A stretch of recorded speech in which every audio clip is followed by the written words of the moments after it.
गया। साबिर साहब क्या ऐड करना चाहेंगे इसमें? एक जानिब पीटीआई के अंदर की तोड़फोड़ का सिलसिला जारी है, दूसरी जानिब हम देख रहे हैं कि पीटीआई को बाहर से गिराने की, बाहर से तोड़ने की या कलअदम करार देने की कोशिश की जा रही है।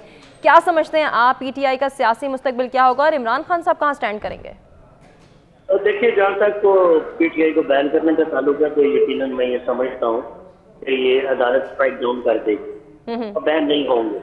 माजी में भी ऐसी कोशिशें हुई, पार्टीज बैन भी हुई लेकिन फिर स्ट्राइक डाउन भी हुई। और जहाँ तक बंदे तोड़ने का ताल्लुक है या टूटने का ताल्लुक है, ये भुट्टो साहब के साथ भी हुआ, ये नवाज शरीफ के साथ भी हुआ, पीपीपी के साथ भी हुआ। पार्टीज मरती नहीं होती, लेकिन इमरान खान के केस में थोड़ा डिफरेंट है कि इनके बच्चों को अगर आके वो कहे कि ये मेरे जानशीन है, इतना लफ्ज ही काफी। जहाँ तक ताल्लुक है मुस्तकबिल करीब में, तो मेरा ख्याल इमरान खान संडे तक या मंडे तक बिल्कुल दीवार तक लगा दिए जाएंगे, दीवार के साथ। इस इलेक्शन में एक साल हो जाए, अगले साल हो जाए, इनका चांस कोई नहीं। टोटली टेबल रिवर्स हो जाएंगे। असल मसला तो ये सर्वाइवल उनका जात का है कि अपनी जिंदगी को बचाए। यहाँ कोई तीसरी कोर भी फायदा ले सकती है और मेरा ख्याल कोई हर्ज नहीं। बाहर जाएं, 3-4 महीने रहें, अपने ट्रूप्स को रीग्रुप करें, जितने भी ट्रूप्स बाकी रह गए हैं अपने सिपाहियों को,